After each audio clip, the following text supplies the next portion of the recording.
Jean de La Fontaine est né le 8 juillet 1621 à Château-Thierry dans le nord de la France. Il est issu de la petite bourgeoisie et son père, Charles de La Fontaine, occupe la fonction de maître des eaux et forêts. Jusqu'à l'âge de 12 ans, Jean de La Fontaine poursuit ses études dans le collège de sa ville natale. C'est là qu'il rencontre François de Maucroix, qui va devenir l'un des plus grands poètes et traducteurs du XVIIe siècle. C'est aussi à cette époque que Jean de La Fontaine commence la lecture de fables grecques, traduites en latin, alors au programme des petites écoles. En 1642, tenté par une vie religieuse, Jean de La Fontaine entre à l'Oratoire de Paris. Mais il aimait trop sa liberté et il en sort une année plus tard. Il entreprend ensuite des études de droit et fréquente, le soir, un cercle de jeunes poètes appelés les Chevaliers de la Table Ronde. Parmi eux se trouvent des étudiants qui, comme lui, deviendront des figures littéraires majeures du XVIIe siècle. Pensons par exemple à François Charpentier, Gédéon Tallemant des Réaux ou Antoine de Rambouillet de la Sablière. Si Jean de La Fontaine est passionné par la lecture des auteurs anciens, les Grecs et les Latins, ou celle des écrivains dits classiques qui l'ont précédé comme François Rabelais, Clément Marot, Honoré d'Urfé, il n'écrit pas encore. Mais il prend des notes, il s'essaye à la poésie et manie la plume.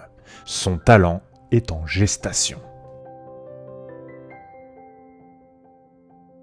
En 1647, à l'âge de 26 ans, il épouse Marie Héricard, une jeune demoiselle âgée de 14 ans, dans un mariage dit de convenance. Les biens qu'il acquiert le placent à la tête d'une petite fortune. Diplômé du Parlement de Paris, il retourne dans sa région natale pour reprendre la charge de son père et devenir, à son tour, maître des eaux et forêts. Nous sommes en 1652. Jean de La Fontaine aime parcourir les bois de la Marne et sa charge lui convient bien car elle lui laisse du temps pour écrire. Cependant, il gagne peu d'argent et les dettes commencent à s'accumuler. Il se décide donc à trouver un protecteur. En août 1654, à l'âge de 33 ans, il écrit une comédie qu'il intitule L'Eunuque. C'est sa première tentative littéraire. Il s'agit d'une imitation, en vers, d'une pièce de l'auteur latin Terence. Mais malheureusement, cette pièce passe complètement inaperçue. À partir de 1658, Jean de La Fontaine entre au service de Nicolas Fouquet, l'une des personnes les plus riches et les plus influentes du royaume de France. Ministre de Louis XIV, Fouquet occupe la charge de surintendant des finances. Pour séduire cet amoureux des arts et des lettres, Jean de La Fontaine lui écrit un poème de 590 alexandrins intitulé Adonis. En voici le début. Je n'ai pas entrepris de chanter dans ces vers Rome, ni ses enfants vainqueurs de l'univers, ni les fameuses tours qu'Hector ne put défendre. Ces sujets sont trop hauts et je manque de voix. Je n'ai jamais chanté que l'ombrage des mois. J'ai voulu célébrer l'amant de Cythérée, Adonis, dont la vie eut des termes si courts, qui fut pleuré des ris, qui fut plein des amours. Comme le veut la tradition, le poète ouvre son récit sur la justification du sujet qui le conduit à écrire. Cependant, il ne l'annonce pas immédiatement et se contente d'évoquer ce dont il ne va pas parler. Il explique ainsi qu'il n'entreprendra pas de chanter, c'est-à-dire de raconter, à la manière des anciens poètes, l'histoire des villes prestigieuses de l'Antiquité. Rome, capitale de l'Empire romain, Troie, cité légendaire envahie par les Grecs, ni celle de ses héros comme Hector, vaincu par Achille. Pourquoi ? Parce que ces sujets sont trop hauts, c'est-à-dire trop importants pour pouvoir les aborder à leur juste grandeur. L'expression « je manque de voix » accentue l'impression de difficulté tout en rappelant implicitement que de prestigieux poètes dans l'Antiquité comme Homère ont écrit avant lui sur ces sujets poétiques. En réalité, il s'agit là d'une figure de style qu'on appelle cléasme. La racine grecque de ce mot signifie ironie ou sarcasme, et le cléasme est un procédé de rhétorique qui consiste à se déprécier par fausse modestie pour tenter de mieux convaincre. C'est un stratagème courant dans la poésie de l'époque. Dans le vers qui suit, La Fontaine reconnaît n'avoir, je le cite, chanté que l'ombrage des bois. Il sous-entend donc qu'il n'est pas un poète d'expérience et que, à l'image de sa charge de maître des eaux et forêts, sa poésie aborde des sujets modestes, humbles, compréhensibles par tous. C'est d'ailleurs peut-être ce qui a plu à Nicolas Fouquet, cette contradiction entre le fait d'avoir devant lui un poète de province, écrivant pourtant des vers d'une qualité incomparable. Les 3 vers qui suivent annoncent enfin le sujet. Adonis. L'effet de retardement fonctionne à merveille puisqu'après avoir piqué la curiosité du lecteur, Jean de La Fontaine dit finalement de quoi il va parler. Dans la mythologie grecque, Adonis est un homme que la déesse de l'amour, Aphrodite, aime éperdument. Elle a de nombreux amants, mais Adonis est si beau qu'il est l'être qu'elle préfère le plus. La Fontaine gravite dans l'entourage de Nicolas Fouquet et compose de nouvelles poésies. En 1661, il travaille sur un recueil intitulé « Le songe de Vaux ».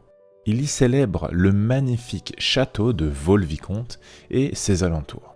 Ce château, qui va inspirer celui de Versailles, a été réalisé sur l'ordre du surintendant par les plus grands artistes de l'époque et en cette année de 1661, il achève d'être construit. Analysons comment La Fontaine décrit le lieu. Il me fit voir, en songe, un palais magnifique, des grottes, des canaux, un superbe portique, des lieux que pour leur beauté, j'aurais pu croire enchantés si Vaux n'était point au monde. Ici, le poète réalise ce qu'on appelle un enjambement strophique.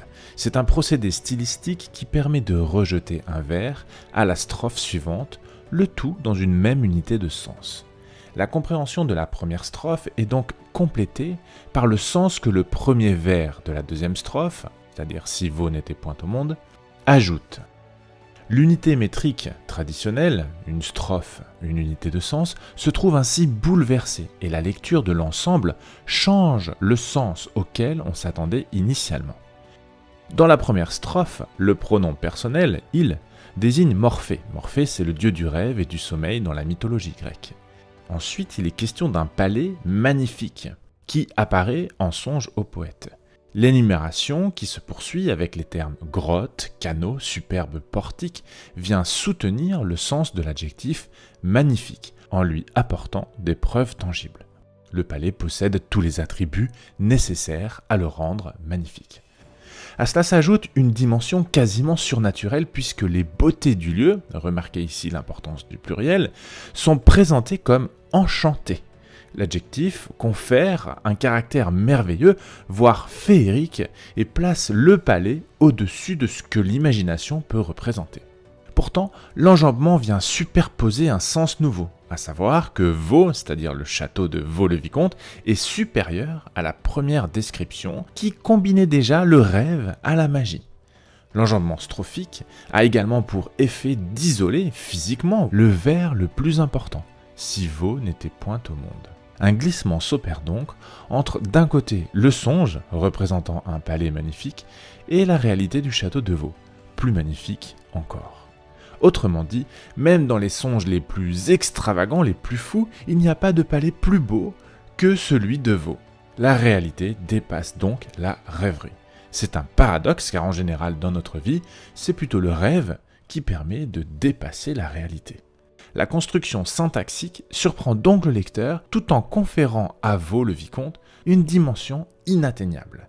Et il est d'ailleurs certain que ce château était sans doute l'un des bâtiments les plus impressionnants de son époque en France.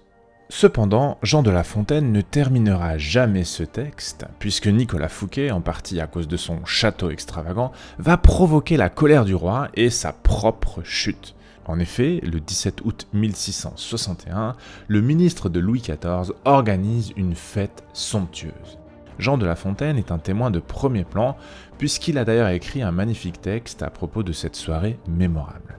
Il s'agit d'une lettre mêlée de vers et de prose qu'il adresse à son ami d'enfance, François de Maucroix.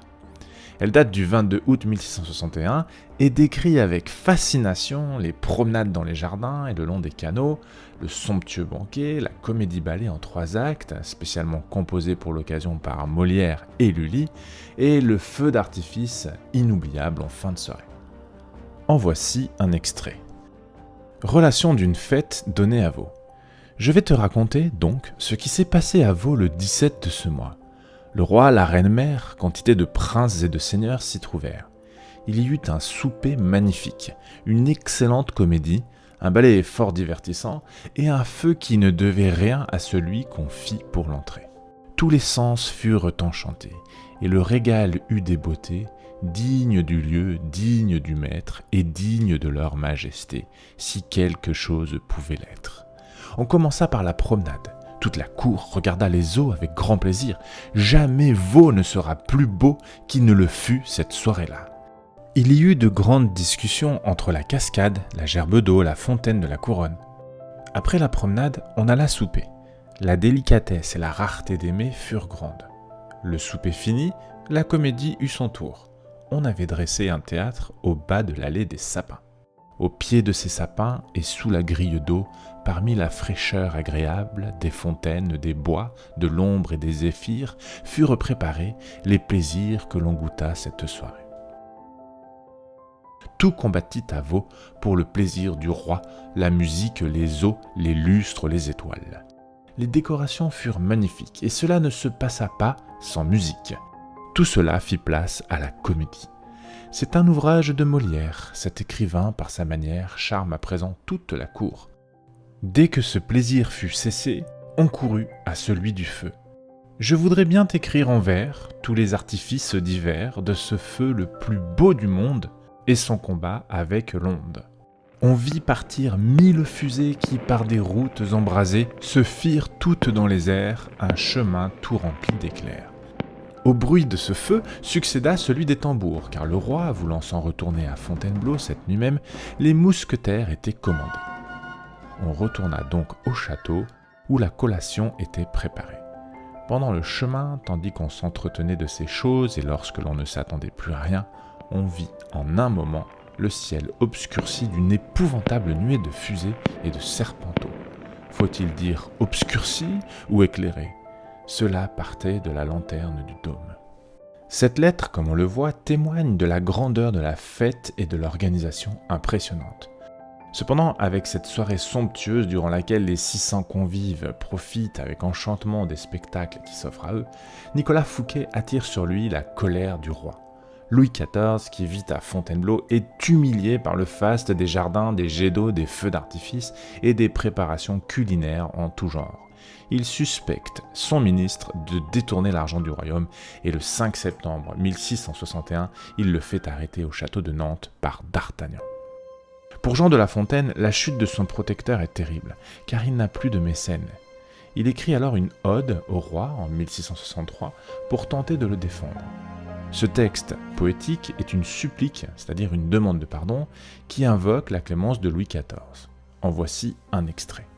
Prince qui fait nos destinées, digne monarque des François, qui, du Rhin jusqu'aux Pyrénées, porte la crainte de tes lois. Dès l'ouverture, La Fontaine place le roi dans une position suprême. Le poète évoque la toute-puissance du monarque en rappelant qu'il a le pouvoir de modifier la destinée de chacun de ses sujets. Il insiste ensuite sur l'immensité de son territoire, du Rhin aux Pyrénées, et sur lequel s'exerce sa volonté, là encore positionné au-dessus de toutes les lois du royaume. Voyons la suite.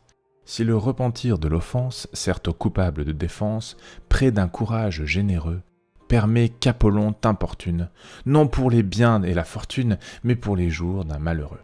Autrement formulé, les premiers vers indiquent que le regret d'avoir commis des fautes est une preuve de courage chez celui qui reconnaît, sincèrement, avoir été coupable. Suite à cette remarque, qui rappelle implicitement que Nicolas Fouquet est conscient d'avoir commis des fautes, le poète interpelle le roi, par l'impératif de politesse « permet ». Ici, il fait appel à Apollon, dieu des arts chez les Grecs. Alors pourquoi Apollon ? Peut-être parce que le roi Soleil, passionné de danse, de musique et de théâtre, a à ce sujet plusieurs points en commun avec l'intendant déchu que le dernier vers représente. Dans la strophe qui suit, La Fontaine parle du temps qui a passé. Et en effet, cette ode est écrite 2 années après l'arrestation de Fouquet, et le poète espère que le temps aura fait son œuvre et permettra la clémence du roi. Ce triste objet de ta colère n'a-t-il point encore effacé ce qui jadis t'a pu déplaire, aux emplois où tu l'as placé ? Depuis le moment qu'il soupire, 2 fois l'hiver en ton empire a ramené les aquilons. Et nos climats ont vu l'année, 2 fois de pampres couronnés, enrichir coteaux et vallons. Le premier vers de la 2e strophe renvoie sans le nommer à Nicolas Fouquet, qui se présente comme un objet du roi et de sa colère. Le pronom démonstratif, ce, ne permet pas d'identifier clairement la cause de la déception. Est-ce un sentiment, la jalousie, un acte, l'humiliation infligée par la fête de Vaux-le-Vicomte, une action, comme le détournement d'argent ?